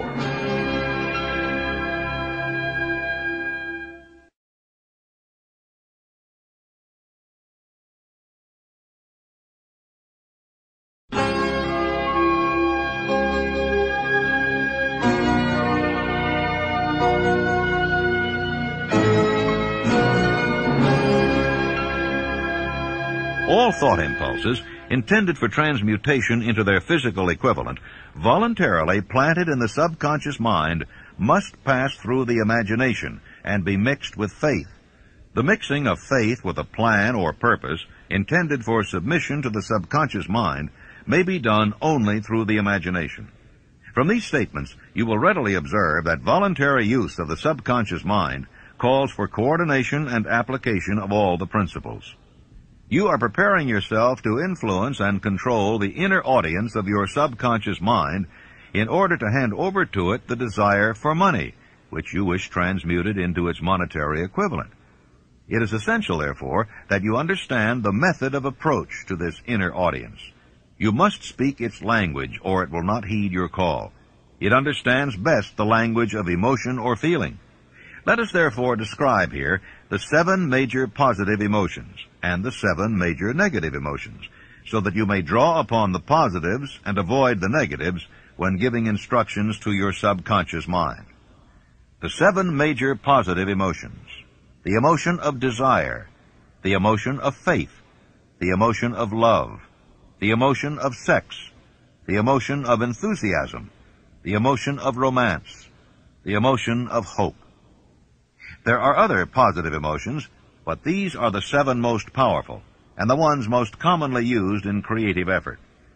Master these 7 emotions. They can be mastered only by use, and the other positive emotions will be at your command when you need them.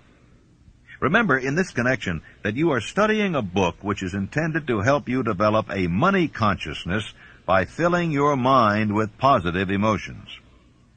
The 7 major negative emotions to be avoided: the emotion of fear, the emotion of jealousy, the emotion of hatred, the emotion of revenge, the emotion of greed, the emotion of superstition, the emotion of anger. Positive and negative emotions cannot occupy the mind at the same time. One or the other must dominate. It is your responsibility to make sure that positive emotions constitute the dominating influence of your mind. Here the law of habit will come to your aid. Form the habit of applying and using the positive emotions. Eventually they will dominate your mind so completely that the negatives cannot enter it.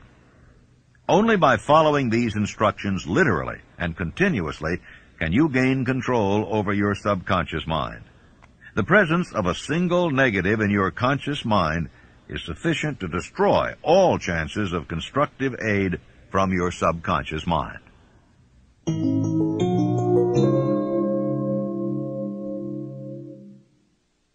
Please, 1. The brain, a broadcasting and receiving station for thought. The 12th step toward riches.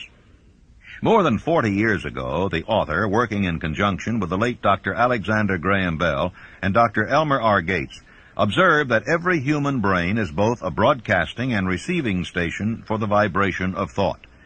The subconscious mind is the sending station of the brain, through which vibrations of thought are broadcast. The creative imagination is the receiving set, through which the energies of thought are picked up. Along with the important factors of the subconscious mind and the faculty of the creative imagination, which constitute the sending and receiving sets of your mental broadcasting machinery, consider now the principle of autosuggestion, which is the medium by which you may put into operation your broadcasting station. Through the instructions described in the chapter on autosuggestion, you were definitely informed of the method by which desire may be transmuted into its monetary equivalent.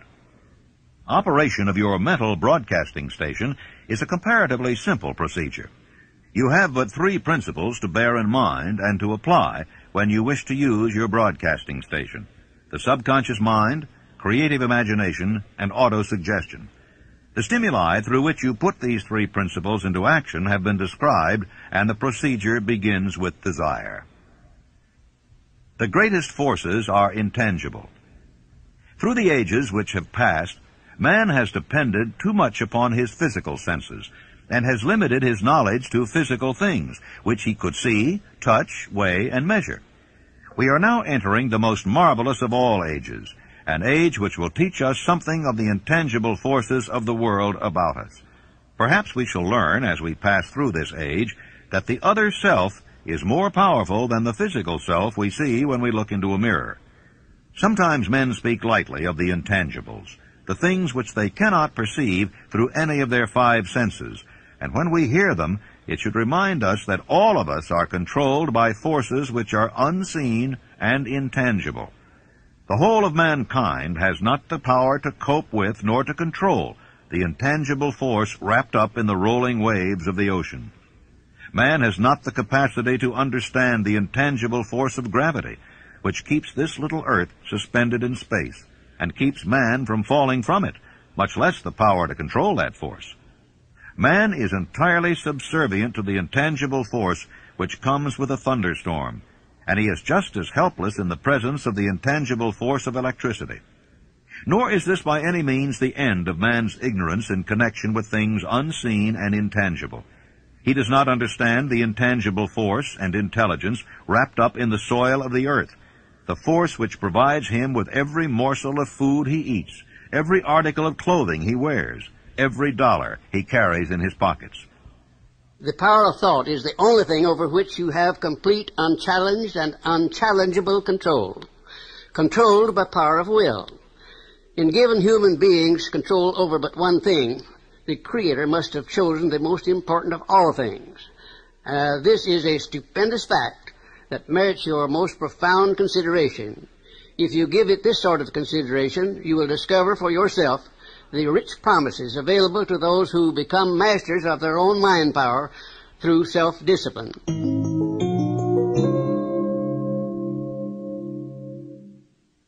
The 6th sense, the door to the temple of wisdom, the 13th step toward riches. The 13th principle is known as the 6th sense, through which infinite intelligence may and will communicate voluntarily without any effort from or demands by the individual. This principle is the apex of the philosophy. It can be assimilated, understood, and applied only by first mastering the other 12 principles.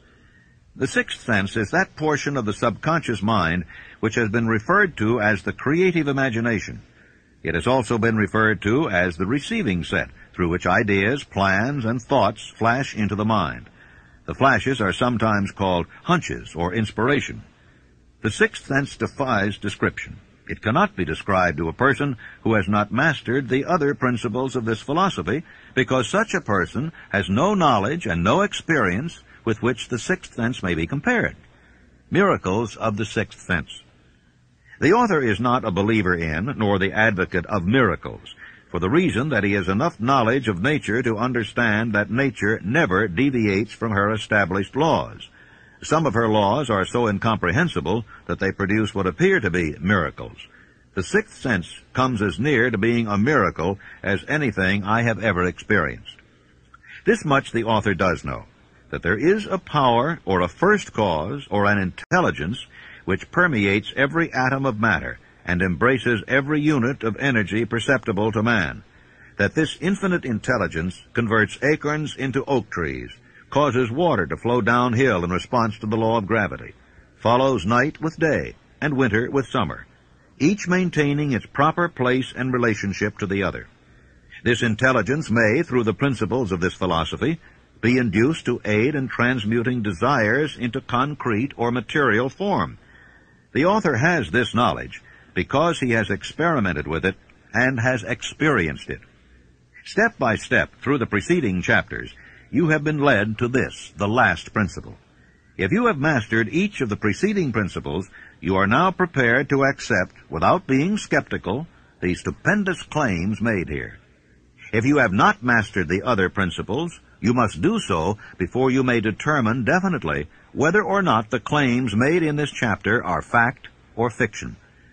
Long before I had ever written a line for publication or endeavored to deliver a speech in public, I followed the habit of reshaping my own character by trying to imitate the 9 men whose lives and works had been most impressive to me. These 9 men were Emerson, Paine, Edison, Darwin, Lincoln, Burbank, Napoleon, Ford, and Carnegie. Every night, over a long period of years, I held an imaginary council meeting with this group whom I called my invisible counselors. I had a very definite purpose in indulging my imagination through these nightly meetings. My purpose was to rebuild my own character so it would represent a composite of the characters of my imaginary counselors. Realizing, as I did early in life, that I had to overcome the handicap of birth in an environment of ignorance and superstition, I deliberately assigned myself the task of voluntary rebirth through the method I have described above. Building character through autosuggestion. I knew, of course, that all men have become what they are because of their dominating thoughts and desires. I knew that every deeply seated desire has the effect of causing one to seek outward expression through which that desire may be transmuted into reality. I knew that self-suggestion is a powerful factor in building character, that it is, in fact, the sole principle through which character is built. With this knowledge of the principles of mind operation, I was fairly well armed with the equipment needed in rebuilding my character. In these imaginary council meetings, I called on my cabinet members for the knowledge I wished each to contribute. My method of addressing the members of the imaginary cabinet would vary according to the traits of character in which I was, for the moment, most interested in acquiring. I studied the records of their lives with painstaking care. After some months of this nightly procedure, I was astounded by the discovery that these imaginary figures became apparently real. Each of these 9 men developed individual characteristics which surprised me. For example, Lincoln developed the habit of always being late, and then walking around in solemn parade. He always wore an expression of seriousness upon his face. Rarely did I see him smile. That was not true of the others. Burbank and Paine often indulged in witty repartee which seemed at times to shock the other members of the cabinet. These meetings became so realistic that I became fearful of their consequences and discontinued them for several months. The experiences were so uncanny, I was afraid if I continued them, I would lose sight of the fact that the meetings were purely experiences of my imagination. This is the first time that I have had the courage to mention this. Heretofore, I have remained quiet on the subject, because I knew from my own attitude in connection with such matters that I would be misunderstood if I described my unusual experience. I have been emboldened now to reduce my experience to the printed page, because I am now less concerned about what they say than I was in the years that have passed. Lest I be misunderstood, I wish here to state most emphatically that I still regard my cabinet meetings as being purely imaginary, but I feel entitled to suggest that while the members of my cabinet may be purely fictional, and the meetings existent only in my own imagination, they have led me into glorious paths of adventure, rekindled an appreciation of true greatness, encouraged creative endeavor, and embolden the expression of honest thought. Tapping the source of inspiration. Somewhere in the cell structure of the brain is located an organ which receives vibrations of thought ordinarily called hunches. So far, science has not discovered where this organ of the sixth sense is located, but this is not important. The fact remains that human beings do receive accurate knowledge through sources other than the physical senses. Such knowledge generally is received when the mind is under the influence of extraordinary stimulation. Any emergency which arouses the emotions and causes the heart to beat more rapidly than normal may, and generally does, bring the sixth sense into action. Anyone who has experienced a near accident while driving knows that on such occasions the sixth sense often comes to one's rescue and aids by split seconds in avoiding the accident. My original purpose in conducting council meetings with imaginary beings was solely that of impressing my own subconscious mind through the principle of autosuggestion with certain characteristics which I desired to acquire. In more recent years, my experimentation has taken on an entirely different trend. I now go to my imaginary counselors with every difficult problem which confronts me and my clients. The results are often astonishing, although I do not depend entirely on this form of counsel. The starting point of all achievement is desire. The finishing point is that brand of knowledge which leads to understanding, understanding of self, understanding of others, understanding of the laws of nature, recognition and understanding of happiness. This sort of understanding comes in its fullness only through familiarity with and use of the principle of the sixth sense. Before you can put any portion of this philosophy into successful use, your mind must be prepared to receive it. The preparation is not difficult. It begins with study, analysis, and understanding of three enemies which you shall have to clear out: indecision, doubt, and fear. The sixth sense will never function while these three negatives, or any one of them, remain in your mind. The members of this unholy trio are closely related. Where one is found, the other two are close at hand. The 6 basic fears. There are 6 basic fears, with some combination of which every human suffers at one time or another. Most people are fortunate if they do not suffer from the entire 6. Named in the order of their most common appearance, they are the fear of poverty, the fear of criticism, the fear of ill health. That's at the bottom of most of one's worries. The fear of loss of love of someone, the fear of old age, the fear of death. All other fears are of minor importance. They can be grouped under these 6 headings. Fears are nothing more than states of mind. One state of mind is subject to control and direction. Man can create nothing which he does not first conceive in the form of an impulse of thought.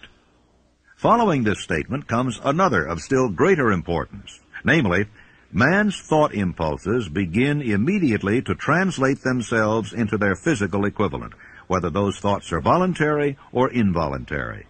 Thought impulses which are picked up by mere chance, thoughts which have been released by other minds, may determine one's financial, business, professional, or social destiny just as surely as do the thought impulses which one creates by intent and design.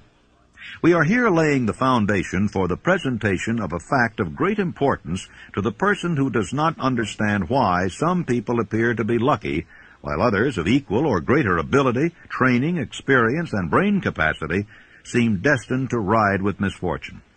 This fact may be explained by the statement that every human being has the ability to completely control his own mind. And with this control, obviously, every person may open his mind to the tramped thought impulses which are being released by other brains, or close the doors tightly and admit only thought impulses of his own choice. Nature has endowed man with absolute control over but one thing, and that is thought. This fact, coupled with the additional fact that everything which man creates begins in the form of a thought, leads one very near to the principle by which fear may be mastered. If it is true that all thought has a tendency to clothe itself in its physical equivalent, and this is true beyond any reasonable room for doubt, it is equally true that thought impulses of fear and poverty cannot be translated into terms of courage and financial gain. The 6 basic fears become translated into a state of worry through indecision. Relieve yourself forever of the fear of death by reaching a decision to accept death as an inescapable event. Whip the fear of poverty by reaching a decision to get along with whatever wealth you can accumulate without worry. Put your foot upon the neck of fear of criticism by reaching a decision not to worry about what other people think, do, or say. Eliminate the fear of old age by reaching a decision to accept it, not as a handicap, but as a great blessing which carries with it wisdom, self-control, and understanding not known to youth. Acquit yourself of the fear of ill health by the decision to forget symptoms. Master the fear of loss of love by reaching a decision to get along without love if that is necessary. Kill the habit of worry in all its forms by reaching a general blanket decision that nothing which life has to offer is worth the price of worry. With this decision will come poise, peace of mind, and calmness of thought, which will bring happiness. A man whose mind is filled with fear not only destroys his own chances of intelligent action, but he transmits these destructive vibrations to the minds of all who come into contact with him, and also destroys their chances. The devil's workshop. In addition to the 6 basic fears, there is another evil by which people suffer. It constitutes a rich soil in which the seeds of failure grow abundantly. It is so subtle that its presence often is not detected. This affliction cannot properly be classed as a fear. It is more deeply seated and more often fatal than all of the 6 fears. For want of a better name, let us call this evil susceptibility to negative influences. Men who accumulate great riches always protect themselves against this evil. The poverty-stricken never do. Those who succeed in any calling must prepare their minds to resist the evil. If you are reading this philosophy for the purpose of accumulating riches, you should examine yourself very carefully to determine whether you are susceptible to negative influences. If you neglect this self-analysis, you will forfeit your right to attain the object of your desires. How to protect yourself against negative influences? To protect yourself against negative influences, whether of your own making or the result of the activities of negative people around you, recognize that you have a willpower and put it into constant use until it builds a wall of immunity against negative influences in your own mind. Recognize the fact that you and every other human being are by nature lazy, indifferent, and susceptible to all suggestions which harmonize with your weaknesses. Recognize that you are by nature susceptible to all the 6 basic fears, and set up habits for the purpose of counteracting all those fears. Recognize that negative influences often work on you through your subconscious mind. Therefore, they are difficult to detect, and keep your mind closed against all people who depress or discourage you in any way. Clean out your medicine chest, throw away all pill bottles, and stop pandering to colds, aches, pains, and imaginary illness. Deliberately seek the company of people who influence you to think and act for yourself. Do not expect troubles, as they have a tendency not to disappoint. Without doubt, the most common weakness of all human beings is the habit of leaving their minds open to the negative influence of other people. This weakness is all the more damaging because most people do not recognize that they are cursed by it, and many who acknowledge it neglect or refuse to correct the evil until it becomes an uncontrollable part of their daily habits. In parting, I would remind you that life is a checkerboard, and the player opposite you is time. If you hesitate before moving, or neglect to move promptly, your men will be wiped off the board by time. You are playing against a partner who will not tolerate indecision. Previously, you may have had a logical excuse for not having forced life to come through with whatever you asked, but that alibi is now obsolete, because you are in possession of the master key that unlocks the door to life's bountiful riches. The master key is intangible, but it is powerful. It is the privilege of creating in your own mind a burning desire for a definite form of riches. There is no penalty for the use of the key, but there is a price you must pay if you do not use it. The price is failure. There is a reward of stupendous proportions if you put the key to use. It is the satisfaction that comes to all who conquer self and force life to pay whatever is asked. It has been said that I have made more successful men than any man living today. I don't know whether that's true or not, because there's no way of getting accurate statistics. But ladies and gentlemen, when I take inventory of the people that I do know who started at scratch and have become millionaires, and some of them not quite that much money, but become profoundly successful, I recognize that I have created a philosophy here through the good work of Mr. Carnegie that's been a benefactor to the world, not only to those who are living now, but to those who are not yet born. When Mr. Carnegie sold me on organizing this philosophy, he said, I'm going to give away my money before I die as fast as I can find ways and means of giving it away without doing damage. And as you of course know, he did just that. He gave it away for educational purposes, libraries, foundations for the maintenance of peace, and in every way that he could conceive. But he said, by far the greatest part of my riches I am entrusting to you to take to the people of the world in the form of the know-how through which I gain my money. And he said, if you carry through the trust and perfect your job, as I sincerely believe you will, you'll live to see the time when you're far and away richer than I am, and when you will have made many more successful men than I have ever made. And ladies and gentlemen, when Mr. Carnegie made that statement, it was just too much for me to swallow. I thought, well, Mr. Carnegie has never flattered me before. He's never said anything that didn't turn out to be right, but that's just one of those things that never could happen. I have already made thousands of times more successful men than Mr. Carnegie ever had. Thousands of times, and I'm still in the process of making. You know, ladies and gentlemen, during those 20 years of research that I put into the building of this philosophy, I ran into some very profound facts and truths. And one of them consists in this fact, that when a great crisis comes over the world, there always comes out some unknown with the formula for dissolving that crisis. Like Abraham Lincoln, for instance, in the time of need, when this country was about to be split asunder by internal strife. By George Washington preceding Lincoln. By Franklin D. Roosevelt at the time when the people were stampeded with fear and they were standing in great lines to draw their money out of the bank. And I sometimes wonder if this hand of destiny, which has such a long arm behind it, doesn't reach over in places like the one where I was born and lift out people out of humble and lowly stations and give them great jobs to do in life as an inspiration and an object lesson to other people to show what can be done when one recognizes the God-given power of thought and puts it to proper use.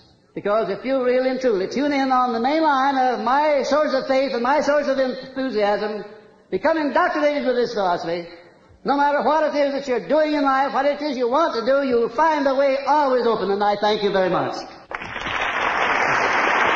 Thank you.